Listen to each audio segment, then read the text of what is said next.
East Asia is undergoing rapid aging. The region's most advanced economies are all projected to have a median age over 50 by mid-century.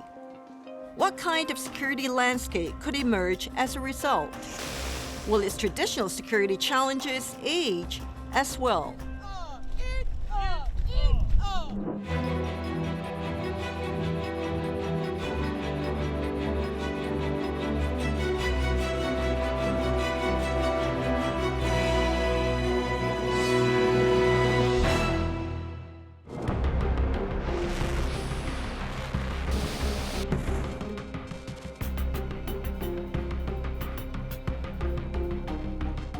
有特别针对台湾新增的战力，坚决消灭一切台独分裂势力。I suspect a lot of the current disputes will continue to exist. They don't look like things that can be resolved anytime soon. So, in that context, they will either let those differences simmer as they focus more inwardly, or there's a potential for things to sort of get accelerated in the period before 2050. It is hard to predict what's going to happen more than 10 years from now, but for the next at least 5 to 10 years, trends that I'm seeing are not pointing to a more peaceful direction, if you will.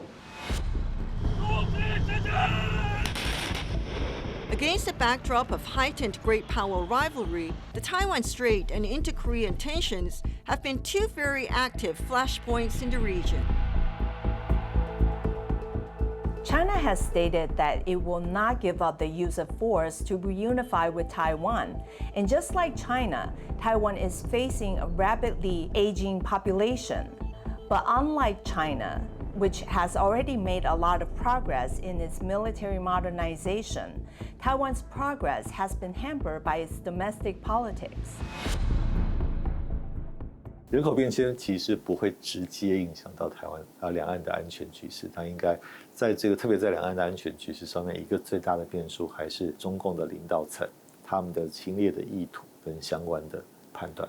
中国其实也在一直强化他们的军事实力来达到他们统一台湾这样的一个意图，但是对中国来说，那么其实他们的实力到什么程度是一回事，他们有多大的这个多强的意图去侵略台湾是另外一回事。I think the challenge that is being faced by Taiwan is not only just the demographic challenge and manpower resources, but they are also facing political challenges. In Taiwan, we have two dominant parties, and both of them have very differing views on how or when they should be confronting China, for example.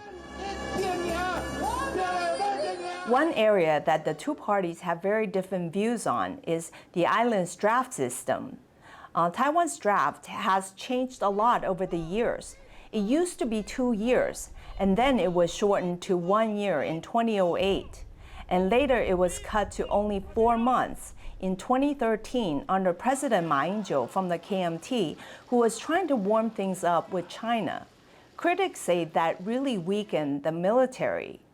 And since the pro-independence DPP took office in 2016, they have been trying to undo those cuts.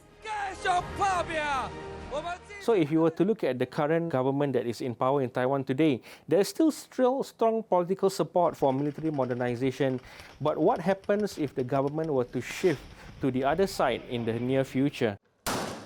台湾在过去的这个比较旧的观念里面，其实我们会有一个既定的一个兵力规模的这个想定，目前大概是18万到20万人左右。那么现役的这个军人，加上所谓的这个后备动员的这样的一个人力，这样的一个兵力的结构，它的规模跟结构是不是合理，其实都持续的在进行调整。台湾其实在这个前2年正式的恢复了那么义务役1年1期的这样的一个制度它本身其实就是一个取舍。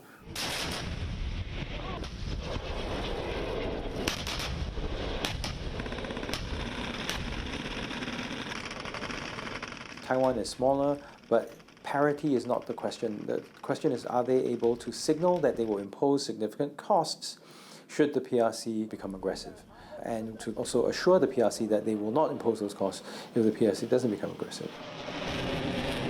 The message that the Taiwanese are trying to send out is that it's going to be very painful for China if they were to attempt an invasion across the Taiwan Strait. So I think that's the kind of message that Taiwan is trying its best to send out with its military modernization programs.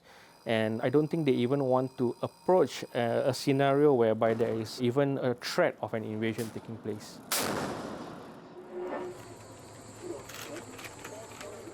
The situation on the Korean Peninsula is kind of similar to what's happening across the Taiwan Strait, at least in terms of demographics. Now, North Korea is aging too, but more slowly, and it is expected to become an aged society by 2029. And just like China, North Korea has this massive military with over 1 million troops. Meanwhile, South Korea, much like Taiwan, constantly struggles to recruit enough soldiers. So I've seen reports saying that there were some glitches in the trajectory of North Korean demography, but it still has a lot of manpower and it feels one of the largest land armies on the planet. And its birth rate has been always outnumbering that of South Koreans. So I'm not really sure if the demographic trend of North Korea is as dire as South Korean demographic trend. North Korea's military modernization is still very capital heavy, it's still very manpower heavy. The kind of equipment that they deploy to the field will still need a kind of response that will require manpower in the traditional sense of it. North Korea is an interesting example. It's an example of a country that is facing demographic challenges, but it cannot be as open as its adversaries because of some of the sanctions that it still continue to face from countries around the world. So I think what North Korea is trying to do is that it's trying to rely or tap on a bit more on the expertise of the two countries that it has very close relations with, which is Russia and Iran. Their latest destroyer, there are very obvious signs of Russian design being incorporated onto the warship. South Korea is facing the really difficult situation. If their actual intention, then they may not be sure how to actually accommodate these kind of two major powers in Northeast Asia. If Japan is decreasing its capability in terms of the economics and the military, and also if the United States reorient its foreign policy under the Trump administration, then South Korea might not be too sure about the commitment coming from those sides.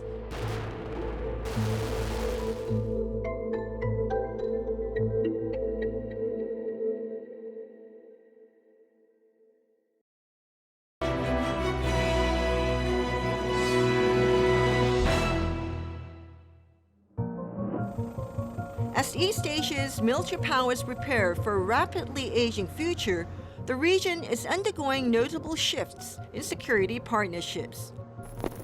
Japan and the Philippines Air Forces are conducting their maiden joint exercise under the two countries' landmark defense pact. Doshin Bayanihan 525 is the drill's fifth iteration, but the first to be carried out under the two countries' reciprocal access agreement, which took effect last month. It's a deal that allows troops from both nations to hold joint exercises on each other's territory. You will see how the Japanese armed forces, for example, they used to be an armed service that is very insular in nature. There was not much cooperation with countries in the region.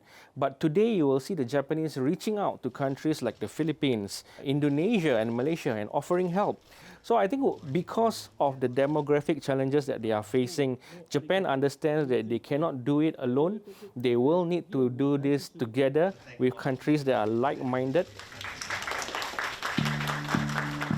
The reciprocal access agreement with the Philippines is Japan's second such pact with a regional power, following its agreement with Australia, which entered into force in August 2023.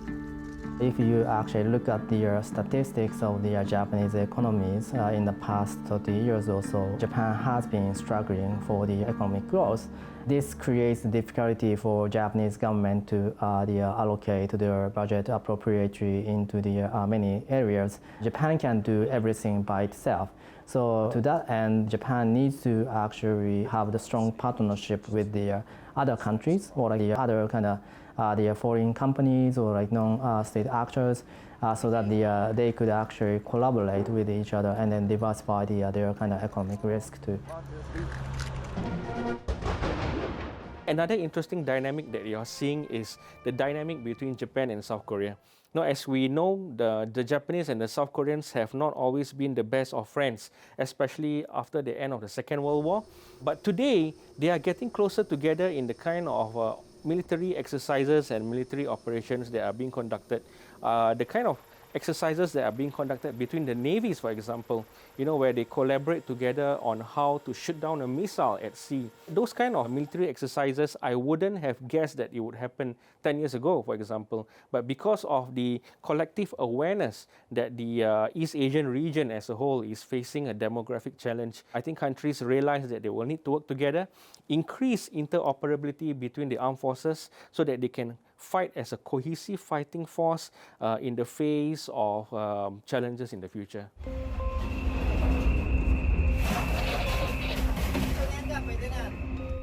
Rapid aging aside, some analysts argue that China's growing military assertiveness in territorial disputes is the more compelling force, pushing countries to reassess their options and break from traditional patterns.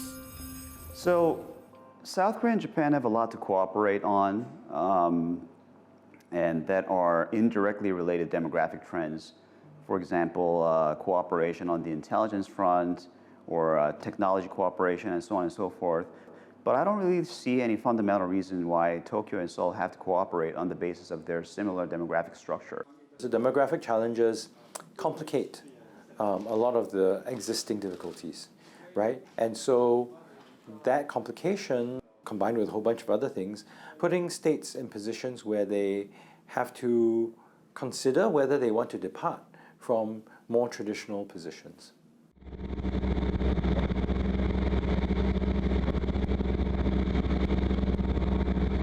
As the PRC pushes on those claims, Japan and South Korea are trying to push back and stake whatever it is that they are. They also look at what's happening in other places and believe that if they play a weak hand, they'll be even more under pressure. What I mean is when Seoul looks at the creation of structures in the parts of the Yellow Sea where it's under joint administration and there's some dispute with the PRC.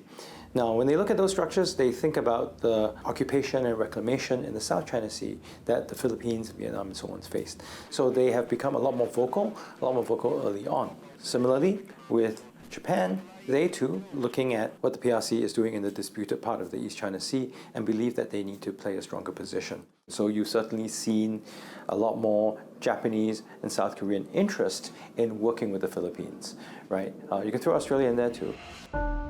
While the extent to which rapid aging is driving the shift in security partnerships remains open to debate, what some observers caution is that if countries don't tackle the challenges of rapid aging, they could eventually lose their footing in the region's security landscape, and that will shake up security and foreign policy dynamics across the region. 维持地缘政治稳定的其中一个因素，其实是大家的这个各国之间的相互的一个军力的平衡。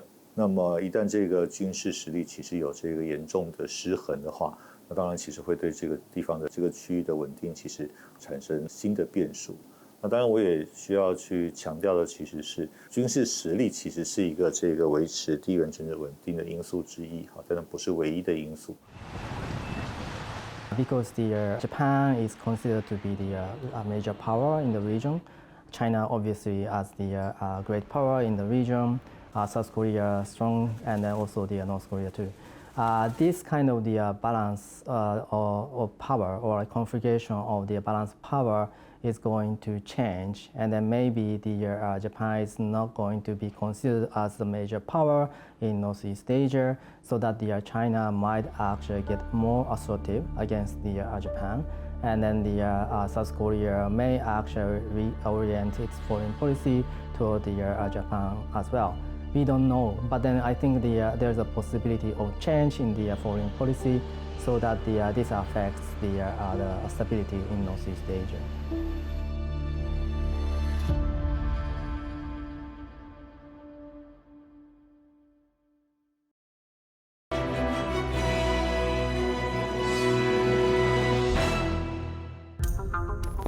South Korea and Japan have been moving to beef up their military export trade. Their intentions are on prominent display at the ongoing Singapore Air Show.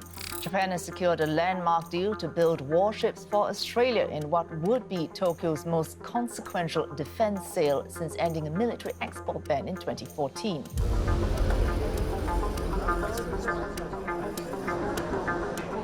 As East Asian countries pour more money into defense, buying new equipment and developing cutting-edge military technologies, defense isn't just about security anymore. It's becoming a growing industry in its own right. With Asian populations threatening economic growth, the business side of defense is becoming harder to ignore. If you look at how GDP is made up, right? So part of it is government spending. Well, government spending includes spending on the military. So if you do a lot of military production, that also employs people. That also gets you economic growth. So there may be reason, just like you would do government investment, other things, to perhaps invest in the military too, as a sort of stopgap measure to keep the economy going. If you look at the long sweep of history, I think investing in defense capabilities are not necessarily antagonistic towards economic growth. So if you look at major technological breakthroughs, those were usually made in the context of warfare or competition. Korea is trying to capitalize on the fourth industrial revolution, and also it is trying to capitalize on the fact that the United States is now trying to reshore a lot of things. So we'll see what happens, and Korean industrial structure has been changing, so probably that can compensate for the declining population. The kind of equipment that is being exported by South Korea are usually targeted towards countries that are just modernizing their armed forces. For example, some countries in Southeast Asia, they have the requirement to modernize their armed forces, but there is a mismatch with their defense budget. The kind of equipment that is being peddled by the Western suppliers are way out of their budget. So South Korea is able to find a niche where you are able to procure quality. Some of these are battle-tested equipment, but may not come with the same price tag as Western equipment. So I think South Korea is filling up that niche, and I think they are doing very well with countries in Southeast Asian region, the Middle East and Africa, where countries are facing challenges, making that conciliation between security requirements and a declining defense budget. Given the fact that European warfare is primarily a ground war, land war, and Korean defense companies have been having advantage in that field, I'm not sure if it can be a long-term sustained source of growth for the South Korean economy. But we have advantages in shipbuilding, and we see some moves on the part of the U.S.-Korea cooperation in that field. So we'll see what's going to happen. Most of the defense policy that the Japanese government currently has is more concerned about the next 5 to 10 years. So obviously the demographic change matters, but then they are actually trying to deal with the immediate the threat or immediate concerns by doing so. In terms of the defense export, the relaxation, then that means if they could actually build the defense industry or defense cooperation, industrial cooperation with the other countries now, then they could ensure the more advanced weapons in the future with the other countries, even if they face the demographic change. So I think this is more kind of short-term concerns first, but then it could actually link to the long-term concern of the demography. From dramatic democratic shifts to rapid technological breakthroughs and intensifying great power rivalry, East Asia is undergoing sweeping change. How these forces interact will shape East Asia's security landscape in ways we're only beginning to understand. And as they converge, what possibilities and uncertainties lie ahead? The society has been enjoying what one can call the peace dividend for the longest period, and a lot of people are not quite sensitized to the possibility of great power competition, much less armed conflicts. For the Koreans, I think they have seen what it could be like with the examples in Europe and the Middle East. But still, it is very hard for a general public to imagine some sort of urban warfare taking place in the city of Seoul. If you look at the recruitment, or at least, like the people who are applying for military professions, still special forces positions are quite competitive. So there's always a segment of the society who sort of maintains sort of like martial value or spirit, and who are willing to sacrifice their lives and so on and so forth in the service of the nation. I think with the demographic decline, my view is that it's more possible that we see a more peaceful East Asia. That having been said, the period between now and when East Asia is older is one that is particularly risky. Countries are trying to get rich before they get old. They're trying to secure as many claims as they can. They may be trying to respond strongly to pressures that they face. So all this will come into play before we even get to 2050. And that means that there's a big scope for miscalculation and for unintended escalation that might be uncontrollable. The worry is not after East Asia gets old, it is as we're getting old, that transition period, that instability, what might that mean? I don't think I can be optimistic because of the many challenges that Japan is going to face. But then I think at least one good thing is that Japan is now engaging a lot of discussions on their security, which didn't really happen like during the Cold War. I don't know the outcome of these kind of debates, but then since the Japanese democracy is kind of more transparent in terms of the information, so you could see where the debate is going. I think like this is the process-wise, I'm optimistic. Outcome-wise, I'm not really sure. Yeah.